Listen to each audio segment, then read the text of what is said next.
Saudara, hari ini tim peneliti Kejaksaan Tinggi Jawa Barat memastikan berkas Peggy belum lengkap dan akan mengembalikannya ke penyidik Polda Jawa Barat. Lantas bagaimana peluang pembuktian polisi terkait dengan penetapan status tersangka Peggy dan peluang Peggy bebas dari status sebagai tersangka?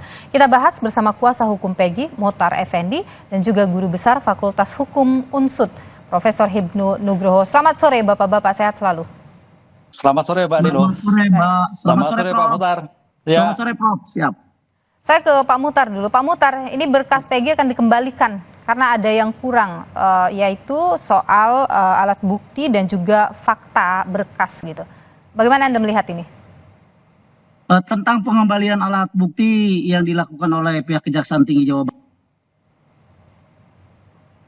Pak Mutar?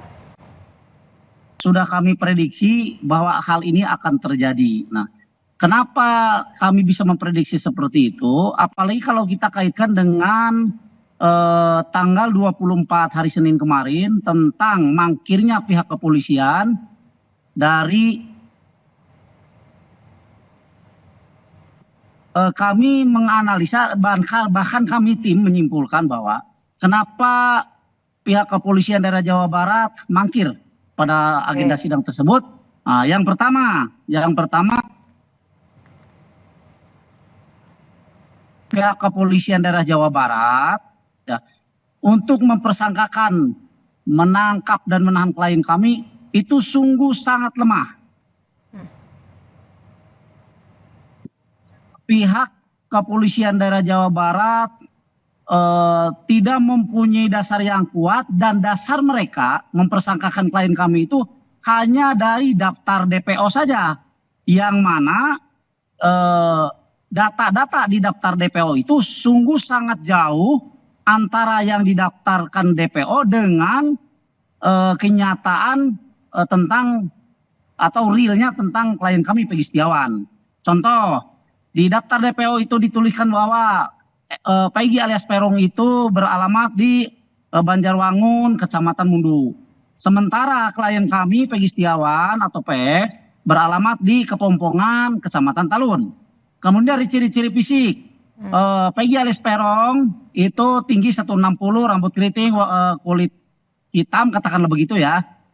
Sementara klien kami itu rambut lurus, ya. Kemudian kalau tinggi badan saya pikir karena orang Indonesia itu rata-rata 160 lah. Tapi paling tidak ciri-ciri dari rambut pun sangat jauh. Oke. Nah, kemudian yang kedua, kenapa kepolisian daerah Jawa Barat mangkir dari persidangan? Yang tadi yang saya sampaikan bahwa berkas ini sebetulnya belum lengkap. Oke. Ada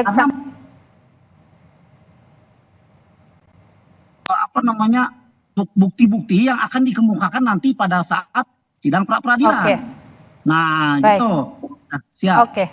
Baik, saya tahan di sana Pak Mutar. Saya ke Prof Hibnu. Prof Hibnu, kalau keterangan dari Kajati itu bahwa berkas itu terdapat kekurangan yang sifatnya material dan formil terkait alat bukti dan fakta berkas, masih ada yang belum memenuhi unsur. Apa yang bisa Anda analisa kira-kira kekurangan seperti apa yang terjadi di sini, Prof Hibnu? Ya, gini Mbak, dalam hukum acara pidana kita ini ada namanya asas diferensiasi fungsional. Diferensiasi fungsional itu pemisahan antara penyidik dan penuntut umum. Nah, kerangka inilah yang sekarang sebagai bentuk pra-penuntutan untuk mengkoordinasikan. Sekarang pertanyaannya, kenapa Kajati Jawa Barat mengembalikan? Karena memang setelah dibawa oleh penuntut umum, syarat formil dan syarat material. Syarat formil itu adalah mengenai identitas, Mbak. Tadi betul, Peggy itu Peggy siapa? Namanya siapa? Alamatnya di mana? Umurnya berapa, kan gitu. Anaknya siapa? Itu material adalah mengenai bukti. Buktinya bagaimana terhadap yang ada. Itulah yang akan dikembalikan. Karena apa? Penuntut umum lah yang akan membuat suatu format surat dakwaan, suatu cerita yang utuh, baik subjek orangnya maupun objek perkaranya. Sehingga jangan sampai jalur pikiran itu melompat. identitasnya fiktif seperti kemarin. Itulah yang sangat hati-hati kepada kejaksaan untuk melihat mengembalikan baik syarat formil material harus dipenuhi seperti keinginan dari penuntut umum. Kalau Anda tadi menyebut soal ketika kita bicara soal fakta berkas itu misalnya formil itu soal identitas sebagainya, mungkin ada ketidakcocokan begitu yang kira-kira Anda analisa?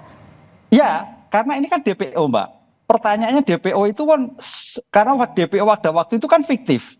Lah sekarang ketemu, kan gitu Mbak. Lah DPO fiktif yang sekarang ketemu itu Peggy itu seperti apa?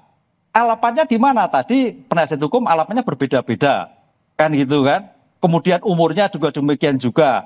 Sekolahnya di mana? Itu mengenai syarat formil. Syarat formil itu identitas. Karena DPO-nya. Lah syarat materialnya terkait dengan pembunuhan. Posisinya ada di mana sih yang bersangkutan? Kalau memang ada di Cirebon, ada di sebelah mana? Perannya apa? Ini yang harus kita lihat karena dalam perkara ini kan perkara penyertaan, Mbak. Sehingga posisi sebagai PG itu sebagai pelaku, sebagai penyerta atau turut serta.